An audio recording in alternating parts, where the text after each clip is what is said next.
떨고 계시는 우리 윤가은 계십니다. 일단 인사를 고개 이렇게 숙여서 드리고 앉아서 진행하겠습니다. 하나, 둘, 셋.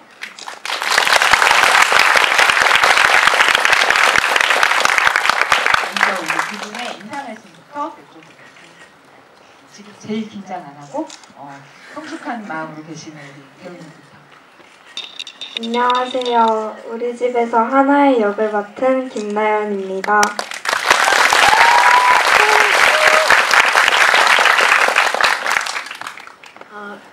네, 안녕하세요. 저는 영화 우리 집을 만든 윤가은입니다. 오늘 너무 사실 개봉일이라고 생각하고 왔어요. 저의 마음에 너무 떨리는데 또 만나 뵙게 돼서 너무너무 반갑습니다. 감사합니다.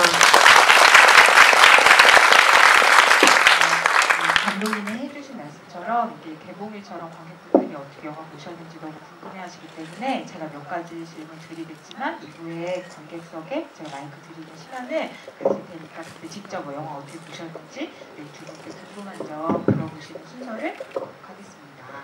네, 진짜 네. 아이고야. 네. 이제 잘 들리세요?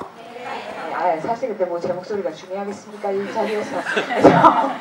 우리 감독님이랑 배우님 목소리 잘 들리면 되는데, 사실 여러분들 다 아마 우리 집을 보시기 전에 우리들에서 펼쳐졌던 마법이 이 영화에도 똑같이 재생이 될 거다 이런 믿음을 가지고 오셨을 텐데, 저도 이 영화에서 그 어느 때보다도 다시 한번 정말 어린이 배우한테 어떤 연기를 시켜서 영화 안에서 보는 것 같은 느낌이라기보다 정말 이 배우들의 정말 인물 그대로가 된 일상을 훔쳐보는 것 같은 느낌이 들잖아요. 그게 아마 윤가은 감독님 영화를 보시는 분들이 제일 좋아하는 점으로 손꼽으실 만한 점인 것 같은데, 일단 우리 김하나 하나 역을 해주신 우리 죄송해요. 정신이 없네. 김나연 배우님께서 어떤 마음으로 연기를 하셨길래 그런 연기를 하실 수 있었는지부터 여쭤볼게요. 왜냐면은 똑같이 엄마 아빠가 싸우는 집이라도 하나는 자기가 뭐 하나하나 열심히 하면 잘 마무리를 지을 수 있다고 생각하잖아요. 그런 아이의 마음이 아니었다면 이런 이야기가 나올 수 없었을 것 같은데, 하나가 어떤 마음이고 어떤 사람이라고 생각하셨는지부터 여쭤보려고요. 일단 맨 처음에 생각을 했었던 하나는 굉장히 겉으로는 밝은 아이인데 안을 들여다보면은 많은 상처를 가지고 있는 아이라고 생각을 했어요. 그래서 그런 생각을 가지고 연기를 하다 보니 내가 진짜 하나라면 어떻게 행동을 했을까 이런 생각으로 촬영을 했었던 것 같아요. 그래서 그렇게 나왔던 것 같습니다.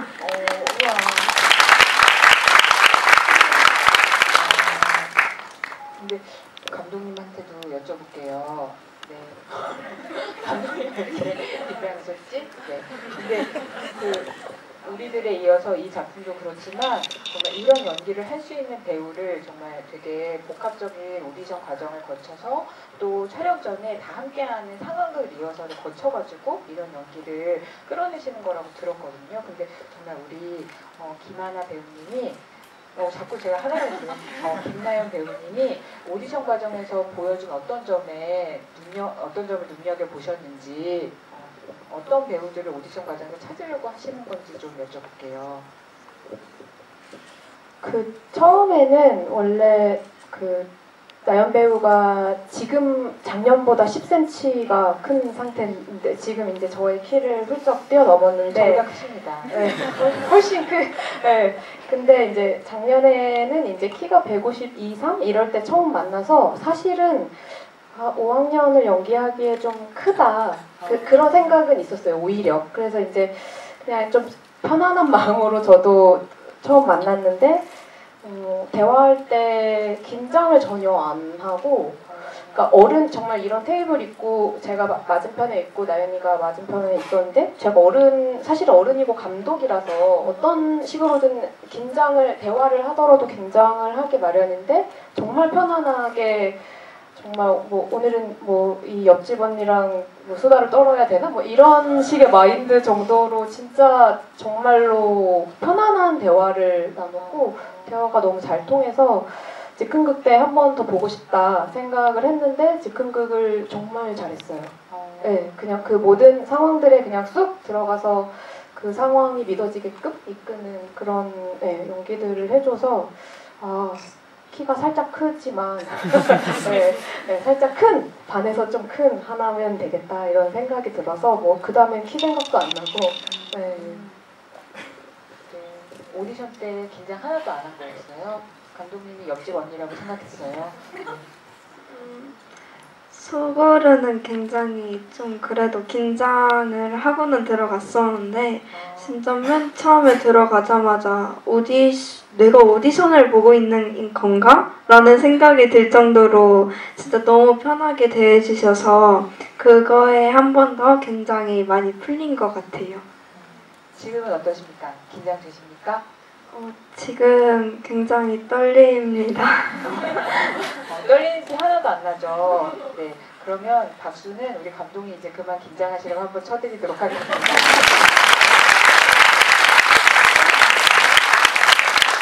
그리고 그 영화에서 보면은 그 하나가 만드는 요리책이 너무 예쁘잖아요. 근데 그게 진짜 리허설 상황극 하면서 직접 만드신 소품이래요. 근데 진짜 그거 보면은 그거 만드느라고 집에서 요리도 좀 하셨을 것 같은데 어떠셨어요?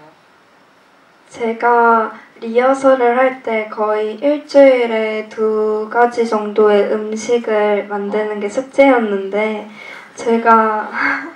제가 원래도 음식을 만드는 거를 엄청 좋아했었어요.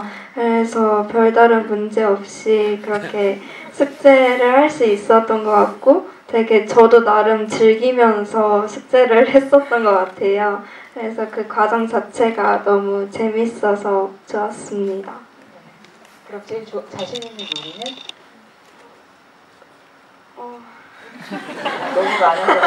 너무 많아서 그렇습니까? 미역국? 미역국? 한식에 재능이 있으시구나. 근데 영화에서 보면 하나의 가장 큰 특징 중에 하나가 가족이랑 되게 따뜻한 밥을 지어서 먹으려고 하는 거잖아요. 근데 그 하나가 되게 가족을 따뜻하게 다 모여있는 그런 풍경을 위해서 그런 것 같다는 생각이 들긴 하는데 하나의 마음으로는 왜 하나가 자꾸 이렇게 직접 요리를 해서 가족들한테 이렇게 다 같이 식사를 하자고 얘기한다고 생각하셨어요? 그렇게 막 밥에 대한 그런 생각을 가지게 된 이유는 아무래도 많이 부모님이 싸우시다 보니까 평소에도 잘 같이 안 있으시는데 밥을 먹을 때는 아무래도 마주보고 밥을 먹고 얘기도 하고 이렇게 되는 거니까 그 시간을 하나는 좋아했었던 것 같아요. 그래서 자꾸 가족들한테 밥 먹자, 어떤 거 먹고 싶어? 이러는데 들어주지를 않으니까 많이 속상했을 거예요. 네, 보는 우리도 많이 속상했어요. 근데 감독님 이 영화에서 가족들이 그러니까 누군가와 같이 따뜻한 밥을 지어 먹고 요리를 해먹는 관계가 되게 중요하잖아요. 그래서 또 눈여겨보면 확실히 하나가 밥 먹자 그러는데 그 먹어주지 않는 가족들이 뭘 밥으로 먹냐 이렇게 보면 그게 되게 샌드위치나 뭐 컵라면이나 아니면 뭐 삼촌이 통닭 사온다고 하고 치킨 사온다고 하고 약간 인스턴트나 배달 음식 같은 걸 먹는 걸로 나오거든요. 그래서 감독님한테도 이 영화에서 가족끼리 식사를 한다는 게 되게 중요한 의미로 쓰신 것 같은데 어떠셨는지.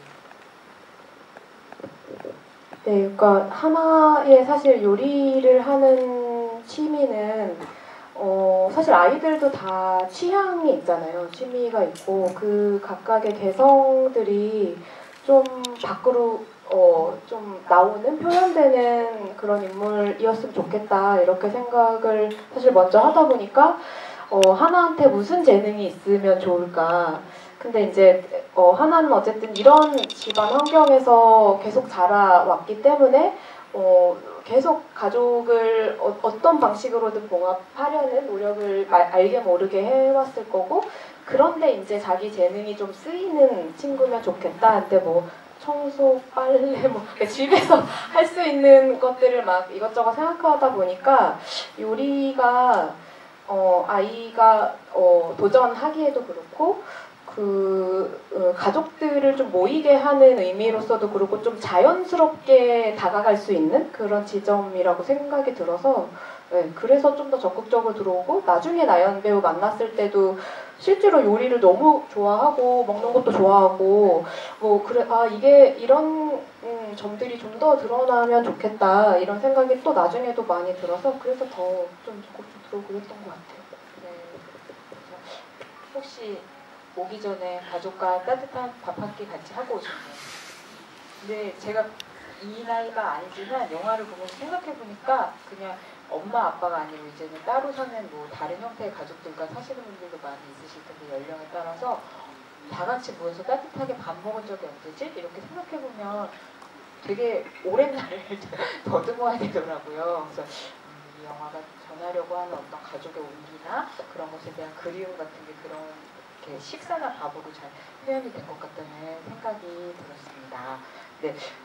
또 재미있는 게 보다 보면은 하나가 이제 방학식 날 학교에서 이제 터덜터덜 돌아오는데 그때 왜 여행 가는 5명의 가족의 뒷모습을 보잖아요.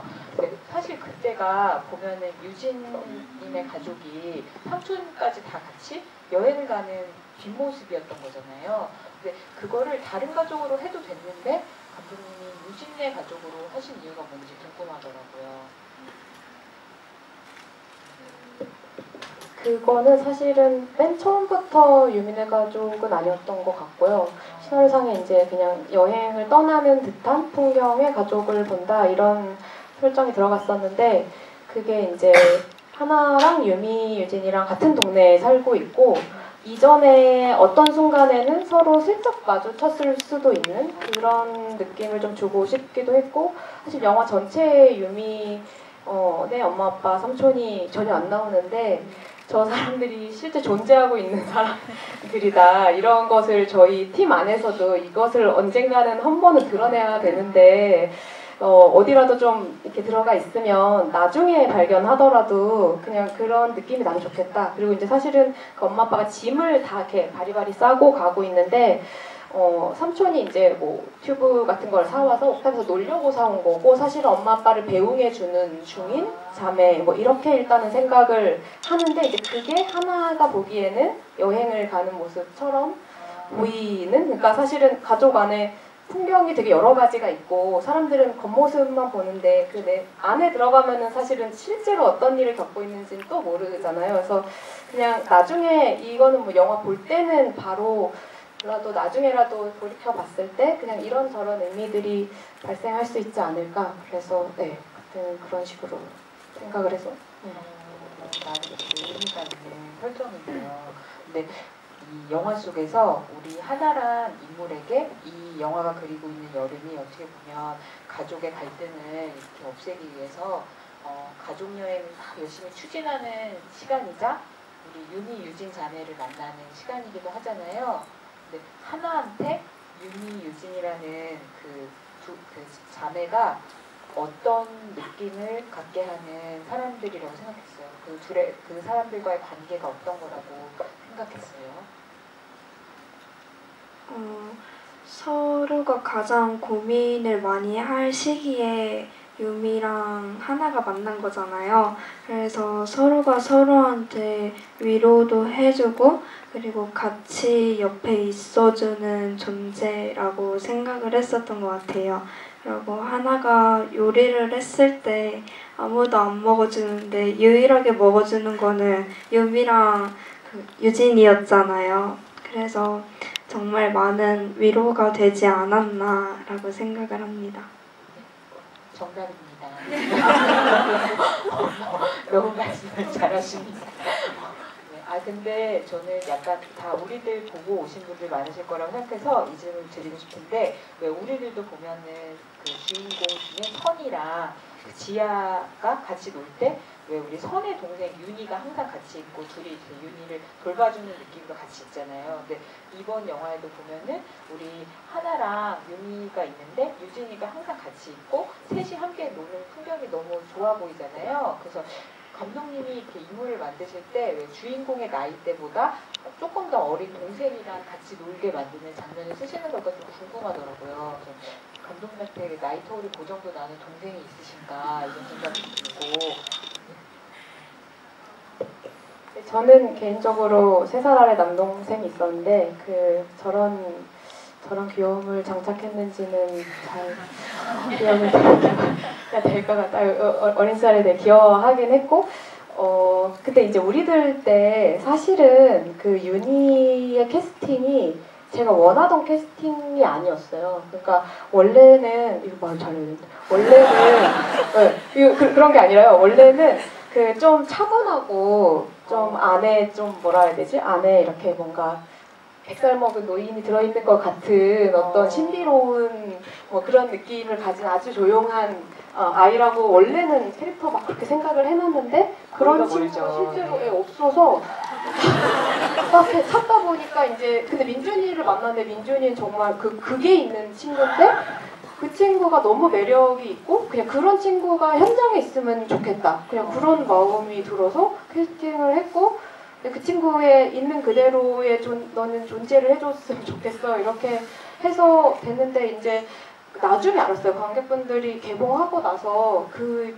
윤희가 좀 숨통을 틔워주는 역할을 하는구나. 그때 관객분들이 좀 쉬었다 가시는구나. 영화에 그런 게 필요하구나. 이런 생각을 그때 처음 했고 이번에는 사실은 하나한테 친구가 있으면 좋겠다고 생각해서 윤희라는 또 다른 가족의 문제를 가진 친구가 생겼는데 이게 시나리오 진행을 하다 보니까 둘 다 너무 짐진 게 많아서 안 만나지더라고요. 그러니까 서로를 바라볼 수 있는 기회나 시간이 너무 없는데 이 둘을 어떻게 만나게 해주지 좀 자연스럽게 부드럽게 근데 하나는 원래부터 막내인 설정이었고 유미가 좀 짐을 많이 진 아이니까 동생이 만약에 있으면 그 좀 무해하고 건강하고 어디로 갈지 모르는 그런 동생이 있으면 이 둘의 언니 좀 긴장하고 짐진 언니들 사이를 왔다 갔다 하면서 좀 자유롭게 좀 풀어주겠다 이런 생각이 들어서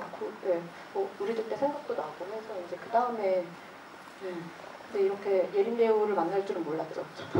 네. 예린 배우의 매력이란? 존재 그 자체. 네, 존재 그 자체로 그냥 이번에도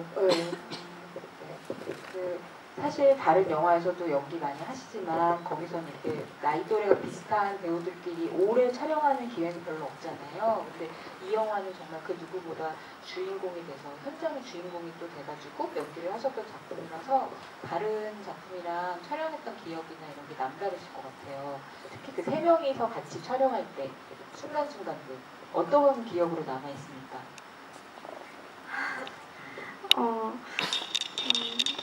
이렇게 동생 2명과 촬영을 했었던 거는 거의 처음이었던 것 같아요. 그러다 보니까 어떻게 대해줘야 될지도 잘 모르겠고 이런 고민이 있었는데 그런 고민이 언제 없어졌는지도 잘 모르게 많이 시야하는 친구 같다라는 생각이 들었고 유진이 그러니까 예림이는 진짜 너무 귀여운 동네 동생 같다라는 느낌이 들어서 그런 고민이 생길 시간의 틈도 없이 바로 친해질 수 있었던 것 같아요. 그러다 보니까 촬영장에서도 너무 즐겁게 촬영을 하고 그래서 너무 특별한 경험이었습니다. 세 분이 나오기만 해도 되게 영화가 알록달록해지는 기분이 들더라고요. 아마 근데 나이 더 드셔서 보시면 더 소중한 여름 같은 기억으로 남으시지 않을까. 지금 우리가 뭘 느끼는지 그때 가서 진정으로 느끼시지 않을까 이런 생각이 듭니다. 네. 근데 저 배우님한테 진짜 궁금해서 여쭤보고 싶었는데 이게 스포일러가 될까봐 영화를 다 보신 분들 앞에서 오늘 물어볼 수 있어가지고 되게 다행이라고 생각하거든요. 근데 사실 그 맨 뒤에 3명이 여행을 다녀오잖아요. 근데 원래 여행 가려고 했었던 목적을 이루지도 못하고 어떻게 보면은 막 싸우기도 하고 해서 되게 속상한 기분이었을 것 같은데 집에 와가지고 엄마 아빠한테 혼나면 어쩌지 이런 걱정도 있을 텐데 되게 빈집에서 혼자 가족들이 다 같이 먹을 밥을 짓잖아요. 근데 하나가 무슨 마음이었을까 이런 생각이 되게 하면서 영화를 봤거든요. 맨 처음에 하나가 생각을 하는 거는 가족이 무너지면 안 돼. 이렇게 엄마 아빠는 항상 같이 있어야 돼. 떨어지면 안 돼. 이런 생각을 했었던 것 같아요, 주로. 근데 그렇게 여행도 갔다 오고 많은 생각을 하게 된 것 같은데 그렇게 시간이 지나고 나서 하나는 그렇게 떨어지시더라도 그게 두 분이 행복하시면 어떻게 보면은 그게 더 큰 행복이니까 너무 완벽하지 않아도 행복이 있다라고 생각을 하게 된 것 같아서 맨 마지막에 진짜 가족여행 가야지 이렇게 대사를 한 것 같다고 생각을 했습니다.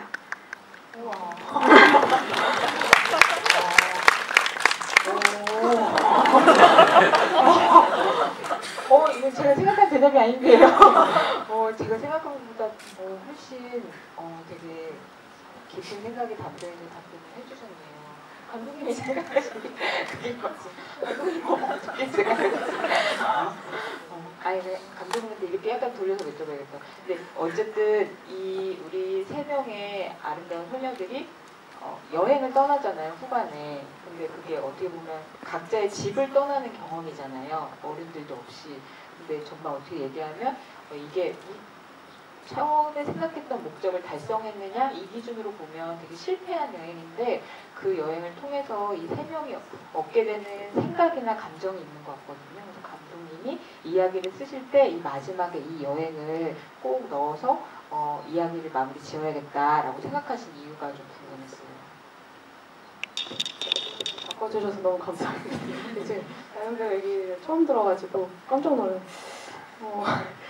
그러니까 이게 가족 사실은 저한테는 이게 저한테 되게 어려운 시나리오라고 해야 되나? 그러니까 제가 쓰고 있는데도 갈피를 잘 못 잡겠다는 생각을 한동안 되게 오래 했는데 그거는 아마 가족 문제가 해결이 어떻게 해도 안 되더라고요. 그러니까 이게 아이들이 노력을 열심히 하고 이거를 정면으로 보고 자기 문제라고 인식하고 이거를 바꾸려고 개선하려고 애를 쓰지만 사실 이 아이들은 결국 부모들의 어떤 문제들이 변하지 않는다. 내가 어떻게 할 수 없는 문제다라는 상황에 맞닥뜨리는 게 좀 필연적인 결과라는 생각이 들었어요. 그러니까 그거는 그냥 되게 현실이 그러하고 그리고 꼭 그렇게 그러니까 뭐 지금 당장 조금 뭐 화합을 하거나 가정생활이 나아지거나 이렇다고 해도 언젠가 또 그 모양이 변할 수 있는 게 가족이잖아요. 그래서 계속 변하고 좀 찌그러지기도 하고 망가지기도 하고 그러다 다시 또 살아갈 수 있고 이런 형태가 변하는 거를 좀 받아들이는 순간이 있으면 좋겠는데 계속 집이랑 동네만 왔다 갔다 하니까 이 친구들이 환기할 시간이 한 번도 없었는데 공간적으로도 그렇고 정서적으로도 그런 어떤 순간을 좀 압축된 시간을 만들어주고 싶다는 생각을 좀 많이 했고 그 어떤 답답한 상황에서 그 거부하고 싶은 현실을 두고 그냥 충동 가출처럼 그냥 해버렸는데 그 안에서 감정이 저절로 분출되는 순간이 있고 그리고 사실은 막 텐트를 발견하고 자고 이런 거는 그리고 돌아오는 식의 시나리오도 바로 써봤거든요. 그러니까 이렇게 별의별 엔딩을 다 고민을 해봤는데 그냥 시나리오를 계속 고치다 보니까 이 친구들도 계속 고통받는 상황에 그 영화의 1시간 이상을 너무 고통스러운 상황 속에 있어서 한 번은 선물을 해주고 싶었어요. 그냥 셋만의 공간에서 셋만 있어도 충분한 아주 만족스러운 시간을 어른들 없이 보내는 그런 게 이 친구들한테 생기면 앞으로 좀 살아갈 힘이 좀 더 나지 않을까? 뭐 이런 여러 가지 그냥 생각들이 종합이 되면서 그런 길을 걷게 해본 것 같아요. 저도 그 텐트씬이 약간 어떻게 보면 이 영화가 주인공들에게 주는 약간 판타지, 정말 성물 같은 판타지 그래서 아까도 말씀드렸지만 실패한 여행일 수도 있는데 그 순간이 남았기 때문에 이들에게 오래오래 감정적으로 선물처럼 남을 것 같은 경험이 되는 그런 여행이라고 생각했어요. 근데 그 여행의 끝에 우리 하나가 이런 깊은 생각을 할 줄은 정말 몰랐네요. 네, 정말 대단하십니다. 그러면 여기 무슨 질문을 해도 다 얼마나 멋진 대답을 해주실지 다 이제 기대가 되시죠? 그래서 객석에 마이크를 드리는 시간을 갖도록 하겠습니다. 마이크는 저쪽에 준비가 돼 있고, 네, 하나 둘 셋 하면 손을 들어주시면은 일단 네, 이렇게 올라갈까 봐요. 네. 여기 앞에 두 번째 줄 사이드에 네.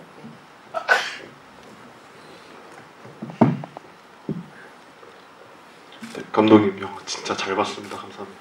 제가 감독님께 궁금한 것은 극 중 전화 오는 모든 전화기가 진동으로 설정되어 있었는데 혹시 그렇게 연출하신 의도가 이제 궁금했습니다. 텔레콤에서 나오신 건 아니고. 그 진짜 고민을 나름 되게 많이 했거든요. 이 전화를 자꾸 많이 쓰게 되는데 그리고 이제 제가 저희 팀 안에서 이제 최종적으로 구분을 한 거는 하나네 집 식구들은 다 진동 그리고 유미는 벨소리를 줬어요. 근데 그거는 하나의 벨소리를 뭘로 하면 좋을까에 대한 가장 큰 고민이었는데 음색이 이렇게 있는 멜로디가 있는 음을 어떤 걸 다 붙여봐도 그게 지금 이 아이가 현재 느끼고 있는 감정이나 뭐 이런 것에 방해가 좀 되고 오히려 약간 뭐가 현실에 갑자기 탁 깨지는 것 같은 느낌이 좀 많이 들어서 그리고 이제 하나네 집의 어떤 분위기 뭐 이런 것을 생각할 때 이 집은 그냥 뭐 이렇게 진동 이렇게 되게 기계적인 소리잖아요. 그런 게 그래서 그냥 그렇게 가면 좋겠다. 그리고 근데 유미는 뭐 폴더폰이기도 하고 이제 조금 더 이렇게 어떤 리듬감이 있고 멜로디가 있는 그래서 이제 바닷가에서는 이제 그 소리가 들리거든요. 그리고 그런 식으로 일단은 예, 좀 색깔을 좀 달리 집안 색깔 자체가 좀 다른 이렇게 생각을 네. 영화를 되게 디테일하게 보셨네요. 네. 김나연 배우님은 평소에 휴대전화 벨소리 뭘로 하고 있나요? 어떤 모드로 하고 다니십니까? 저는 핸드폰의 기종 상관없이 기본으로 되어 있는 벨소리를 쓰는 것 같아요. 네. 기본을 지키시는 분이라고 할 수 있겠습니다. 네, 또 이렇게 올라가게 되면 갑자기 또 이렇게 손 많이 떼서 안 해주시면 어떡하지? 네, 일단 저기 이 세 번째 줄 사이드에 그 분홍색 카디건 입으신 분이 아까 손 드셔가지고 일단 5학년 때 제 키도 그 정도여서 걱정 안 하셔도 될 것 같고 그리고 죄송한데 현재 키가? 저는 62요. 오. 초등학교 때 다. 63.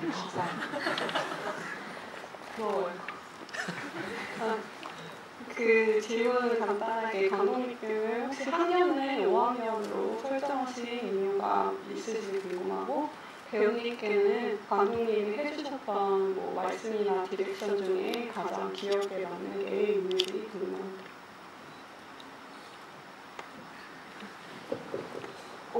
학년은 너무 이제 어리지 않았으면 좋겠다는 생각을 일단은 그러니까 알 만큼은 아는 정도의 나이면 좋겠다고 생각했는데 저한테 제가 생각하는 학년은 4, 5, 6학년이었던 것 같아요. 근데 4학년은 밑에 동생들이랑 같이 놀기에 아직 언니의 느낌이 조금 덜 나는 느낌이 저는 좀 개인적으로 받았는데 또 6학년을 하자니 6학년은 좀 더 냉소할 것 같은 느낌이 또 드는 거예요.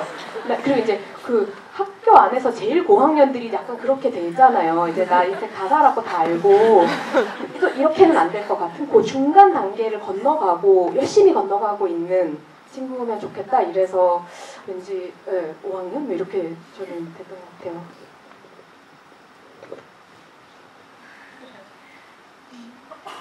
제가 좀 기억력이 안 좋은 편이어서 거짓말. 가장 기억에 남는 거는 감독님께서 너가 진짜 하나라면 어떻게 행동을 했을지 이렇게 많이 말씀을 해주셨던 걸로 저는 기억을 하고 있어요. 그래서 저는 되게 어떤 씬을 찍을 때는 진짜 너무 어떤 감정일까라는 고민이 있었기도 한데 그때 진짜로 하나라면은 이렇게 행동을 했겠다라고 생각을 하면서 임했던 것 같아요. 모든 씬, 모든 연기가 다 진정으로 느끼시면서 한 거다 이렇게 생각하실 것 같고 네. 또 이게 손을 많이 들어주셔서 어떡하지? 네. 일단 여기 네 번째 줄에 파란 셔츠 입으신 분한테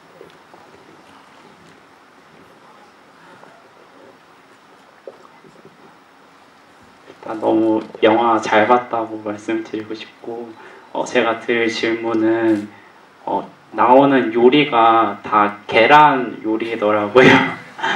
처음에 계란찜, 애들한테 해주는 오므라이스, 비빔면에 있는 삶은 달걀, 달걀 샌드위치, 마지막에 계란 후라이까지 다 계란 음식인데 이런 메뉴를 선택하신 이유가 따로 있는지 궁금합니다. 제가 계란을 되게 좋아해가지고 진짜 계란을 좋아해서 저 새끼도 먹을 수 있는데 사실 근데 이제 물론 저희 사심도 들어갔지만 요리가 아직 익숙하지 않은 어린 친구들이 어떤 요리를 먼저 하는지 조사를 좀 많이 했었어요. 근데 대부분 계란 깨고 뭐 이런 거부터 시작하더라고요. 사실 그러고 나서 돌이켜보니까 저도 계란부터 시작을 했던 기억이 나고 실제로 그 오디션 하면서 정말 많은 친구들 만나서 요리 해봤니? 뭐 해봤냐라고 했을 때 거의 99%의 친구들이 그래서 계란이 생각보다 아이들에게 되게 쉽게 접근할 수 있고 그리고 계란은 실패를 잘 안 하잖아요. 그러니까 뭐 간을 잘못 맞추면 혹시 실패할 수도 있지만 뭐 그런 면에서 그리고 이제 실제로 나연 배우도 계란으로 여러 가지 요리를 해봤다 그래서 우리 컨셉은 하나 잡자 계란으로. 네. 약간 계란이 또 깨지기도 쉽고 다루기가 어떤 면에서 좀 어려울 수도 있는데 또 쉽게 접근할 수도 있고 좀 다양한 면을 좀 지닌 것 같아서 재미있는 것 같았어요. 네. 영화를 다들 되게 디테일하게 보시나 막 수첩에 적으면서 보시나 봐요. 또 손을 들어주시고 이게 시간이 아주 많이 남지가 않아가지고 어떡하지? 네. 여기 노란색 계란 같은 티셔츠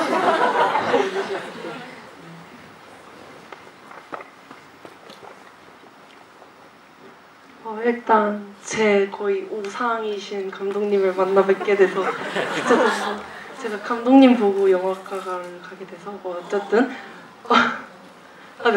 질문 짧게 드리겠습니다. 그 영화를 보다 보니까 이제 우리들에 나왔던 친구들이 보이고 그 우리들의 친구들이 손에 다 팔찌를 끼고 있더라고요. 그래서 제가 그걸 보고 너무 설레고 그때 애들이 이제 피구 장면에서 끝나고 났을 때 이제 애들이 잘 지내고 있구나 이런 걸 보게 돼서 너무 감동이었는데 감독님께서 그걸 의도하고 이제 애들이 잘 지내고 있다 이걸 의도하고 넣으신 건지 궁금해서 여쭤보고 싶습니다.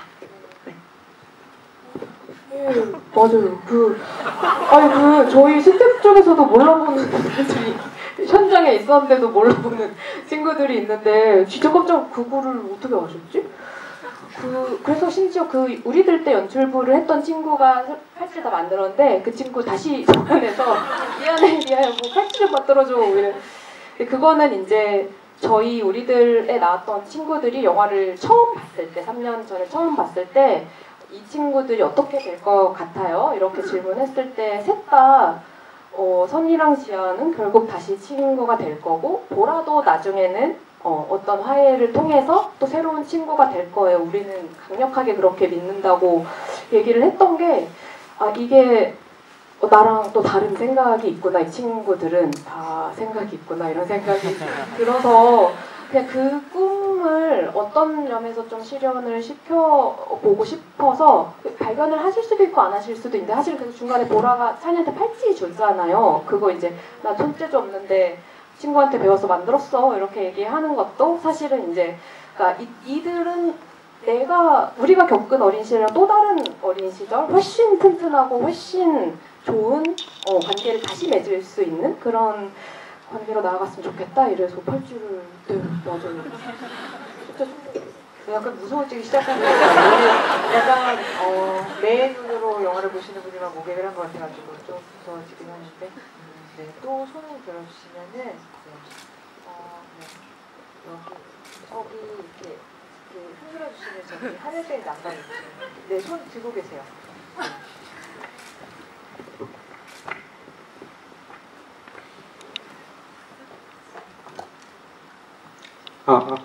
네, 감독님 안녕하세요. 네, 영화 잘 봤습니다. 네, 저는 다른 게 아니라 이제 맨 마지막에 왜 이렇게 목소리가 크지? 죄송합니다. 네, 금방 끝낼게요. 원래 크신 거예요. 예. 이제 영화에서 보면은 영화 배경음이 총 5번 나오거든요. 그러면 그 영화 배경음이 총 5번 나오는데 유미, 유진이, 그 다음에 하나, 3명이 이제 같이 밥을 먹을 때, 장을 볼 때, 놀 때, 영화 볼 때, 아니 여행 갈 때 이렇게 5번 나와요. 근데 이제 그게 이제 진정한 가족이 되는 순간이고 가족들이 하는 행동들이잖아요.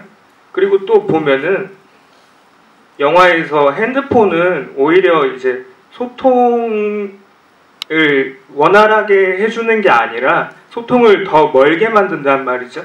근데 소라게 있잖아요. 소라게 조그만한 거. 근데 그거는 정말 기적처럼 맨 마지막에 가족을 한 곳으로 한데 묶어서 모아준단 말이에요. 저는 이렇게 봤는데 감독님은 어떻게 생각하시나요?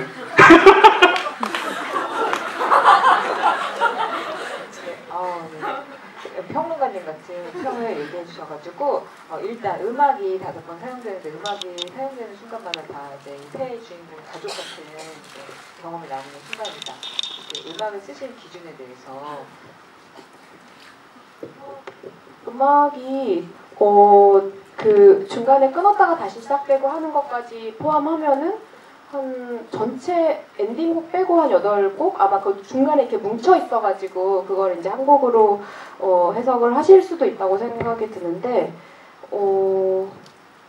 그러네요. 하나의 가족하고 있을 때는 음악을 쓰지 않으려고 했던 것 같은데 그리고 이제 아이들이 뭉치는 순간순간에 그 정서를 좀 도와주는, 그러니까 그 정서 그 자체를 좀 표현해주는 그런 음악이 있으면 좋겠다. 이렇게 박 감독님이랑은 사실 음악에 대한 이야기는 제 인생에서 사실은 진짜 많이 음악을 써본 도전이기도 해서 뭐 그런 생각을 했었는데 그게 아마 한원의 집 음악은 이제 어떤 경우에는 음악 감독님이 여기 들어갔으면 좋겠다, 좀 감정이 좀 슬픈 감정을 좀 더 고조하거나 뭐 이렇게 제안을 해주셨을 때도 있었는데 그게 자꾸 제 안에서 좀 튕겨나가지는 부분이 있었어요. 그거는 아마 그런 어떤 분위기 자체가 그냥 좀 음악이 쓰인다면은 이들의 어떤 연대와 우정의 순간에 음악이 쓰였으면 좋겠다 이런 저의 계획했던 건 아닌 것 같고 그냥 어떤 무의식이 작용을 했겠지 싶다는 생각이 좀 드네요. 그리고 휴대전화가 오히려 그 소통이 안 되는 순간들을 보여준다면 그 반대에서 그 조그만 그 소라 그게 주인공들을 하나로 묶어준 역할을 하는 것 같다 이렇게 보셨다고. 네, 감사합니다. 그렇게 보면 좋을 것 같아요. 네. 약간 정말 이 자리가 무서워지는 그런 네, 이게 약간 마지막 분한테 이제 기회를 드려야 될 것 같은데 우리 배우님이 한 분 골라주실래요? 내가 너무 어려운 부탁을 드렸죠. 어떻게 저기 2번째 줄 계시네요. 네, 안경 쓰시고.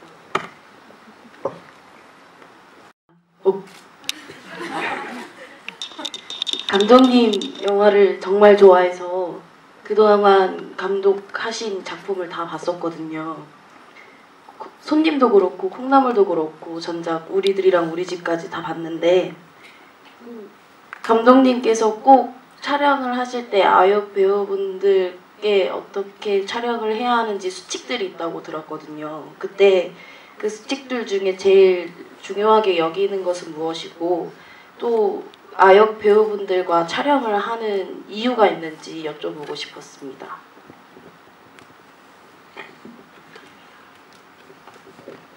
이유 그냥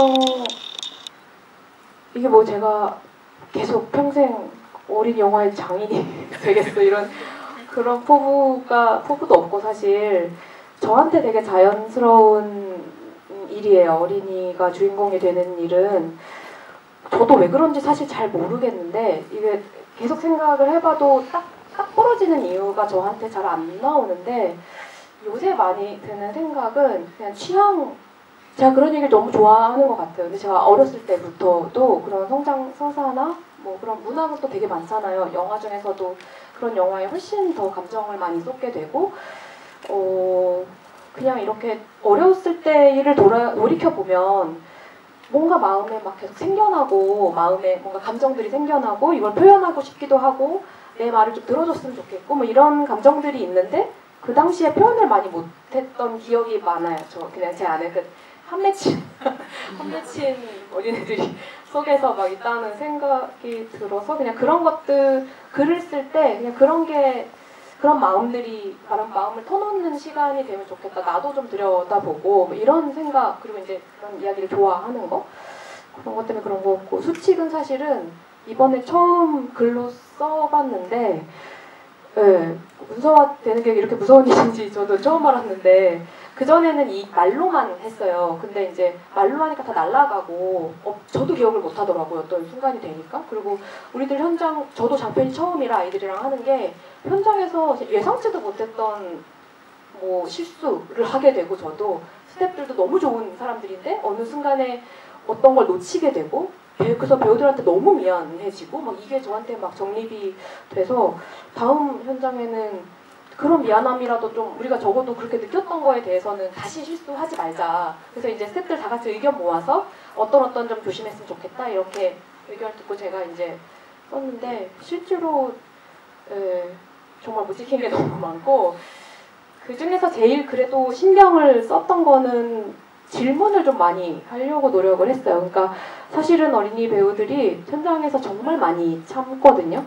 정말 많이 참고 책임감도 정말 강해서 본인이 필요한 것들 뭐 혹은 뭐 쉬고 싶다거나 뭐 화장실 가고 싶다거나 뭐 이렇게 본인들이 다 욕구가 있는데 그거를 절대 표현을 안 하고 물어봐도 대답을 안 하는 경우들이 있어서 참는 게 다 보이거든요. 그런 상황을 안 만들고 싶어서 우리는 일단 물어보자. 뭐 정했어요. 30분마다 1시간마다 연출부들 이렇게 연출 잡고 돌아가면서 배우들 다 물어보자. 그럼 이렇게 당번이 있어요. 그러면 이제 돌아가면서 계속 컨디션 체크하고 정말로 괜찮은지 뭐 이런 것들을 물어는 보자. 뭐 이런 거는 최대한 지키려고 했는데 어떠셨어요? 이런 촬영 수칙이 없어도 리허설 때는 촬영 수칙이 없었거든요.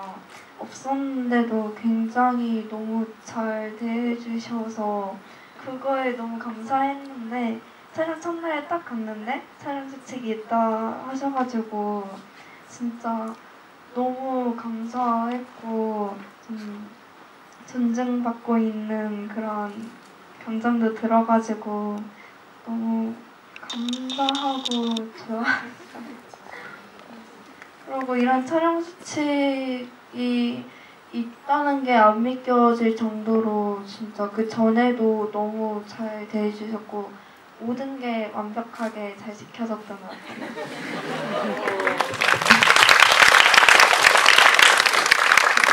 좋은 기억만 이렇게 간직하는 좋은 품성이 있으셔서 배우님들이 되게 좋다.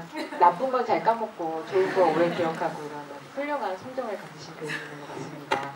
근데 저도 되게 이 영화를 만드는데 이 바지 한 톨도 안 한 사람이지만 그런 수칙이 있고 이게 두 분이 정말 영화의 주인공이 되는 존재 자체가 화면 안에서만 아니라 그 밖에서도 되게 똑같은 마음으로 배우를 받는 현장에서 그런 마음으로 영화를 찍었다는 게 너무 제가 보기에도 다 기분 좋고 이 영화를 보면서 더 감동을 받게 되는 일인 것 같아요. 그 영화 안팎으로 너무 매의 눈으로 이 영화를 잘 알고 계신 분들하고 영화를 봐서 감사하고 또 다 더 엄청난 질문들을 막 해주실 것 같은데 다 못 받아들여서 너무 죄송해요. 근데 아까 얘기해 주신 거에 이어서 제가 이 질문을 우리 배우님한테 마지막으로 꼭 드리고 싶은데 우리들의 주인공들이 그 이후에 어떻게 됐을까 물어봤을 때 일반적인 어른들이랑은 다른 생각을 얘기해 준 것처럼 배우님은 어떻게 보면 어른이 보기엔 이 영화의 결말이 씁쓸하기도 하거든요. 근데 보시기에 이후에 이 주인공들이 어떻게 됐을 것 같다고 생각하시는지 좀. 네.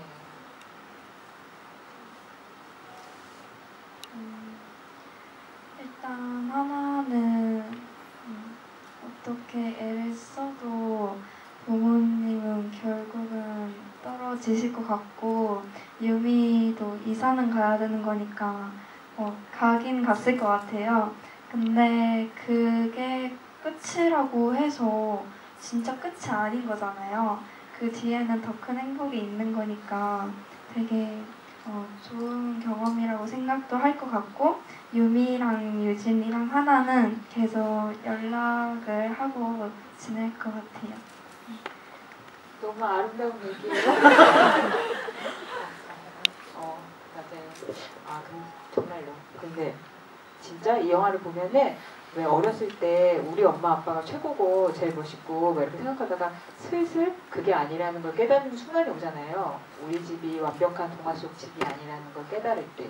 근데 그런 순간이 어떻게 보면 그 우리들에서도 인간관계의 어떤 갈등을 처음으로 진지하게 받아들이는 순간을 그리신 것처럼 이 영화에 그런 걸 느끼게 하는 순간이 우리가 성장하면서 한 번씩은 거쳐야 되는 순간인 것 같거든요. 그래서 그런 보석 같은 어떤 첫 시련, 감정, 그때의 기억을 이렇게 끌어내 주시는 감독님이 있다는 게 진짜 저한테도 너무 기쁜 일이라는 생각이 듭니다. 그래서 여러분은 이 영화의 담긴 감정들을 또 끝나고 이 세 소녀의 앞으로의 이야기를 어떻게 느끼실지 궁금하고요.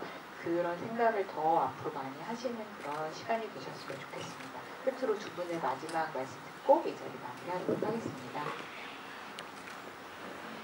이렇게 늦은 시간에 좌석을 거의 꽉꽉 채울 만큼 많이 와주셔서 너무 감사드리고 혹시나 지인분들 중에 이 영화를 안 보셨으면 안 봤죠? 아직 개봉 아니 개봉이 며칠이라고요? 8월 22일 극장에서 만나실 수 있고 개봉을 했는데도 안 봤다 이런 분 계시면은 이렇게 끌고 가셔가지고 2번, 3번 이렇게 봐주셨으면 좋겠습니다. 감사합니다.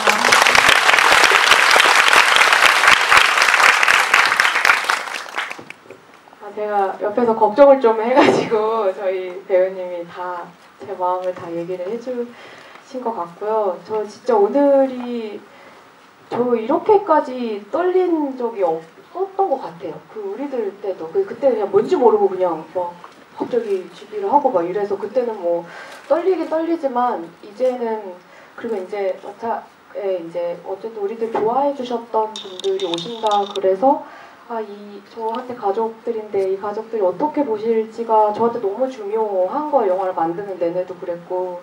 어쨌든 오늘 이렇게 정말 만나 뵙게 돼서 얼굴 다 보고 만나 뵙게 돼서 너무너무 좋았고요. 이제 개봉한 기분으로 내일부터는 그래도 개봉한 기분으로 하루하루 맞이할 수 있을 것 같고 네, 일단 이게 정말 귀한 시간 내주셔서 너무너무 감사합니다.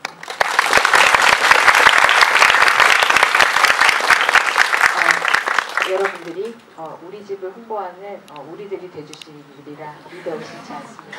여러분, 진짜 오늘 너무 열띠게 끝까지 자리 지켜주셔서 감사하고요. 감독님과 배우님과 함께하는 자리가 또 많이 마련되어 있으니까 오늘 다 질문 못하신 분들은 그때 또 만나 뵙는 걸로 하겠습니다. 그럼 우리 다 같이 일어나서 인사하는 걸로 마무리할까요? 네, 하나, 둘, 셋, 넷. 배우님이 해주세요. 하나, 둘, 셋.